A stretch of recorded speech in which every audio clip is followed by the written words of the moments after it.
So how should a practitioner acquire a patient's informed consent? In the acquisition of a patient's informed consent, I think the primary approach should be based on the concept outlined by both professional regulation, the law of the land, and indeed judicial decision making in this country. It should be a patient-centered approach. What does that mean in practical terms? It means the idea that, in other words, the patient should be your sole focus. Indeed, it's seen that you should be working in partnership with your patient. In fulfilling that concept, what you have to make sure is that the patient is given all the relevant clinical information. What is the relevant clinical information? The information which, in your view, the patient would be considered to be material to their decision-making process. Now, this obviously has to be based on your perception of your patient's values, viewpoints, opinions, and indeed that should be based on your previous interactions with the patient, so you have a very good idea of their overall set of values, as it were, when it comes to this sort of issue. Now, in terms of the relevant clinical information, what does that involve?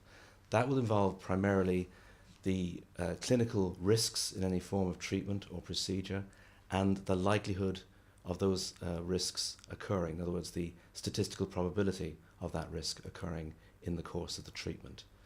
Now, that may be governed by the nature of the procedure under which the patient is undertaking. There are two types of procedure. One, an involuntary or clinically necessitated procedure, and secondly, a non-clinically, a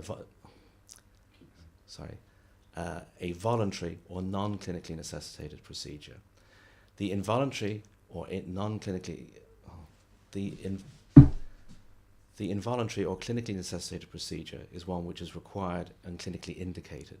Therefore, the patient has no real choice in undertaking it. But even here, the patient should be given all the necessary information that will be disclosed by a respected body of your fellow professional opinion.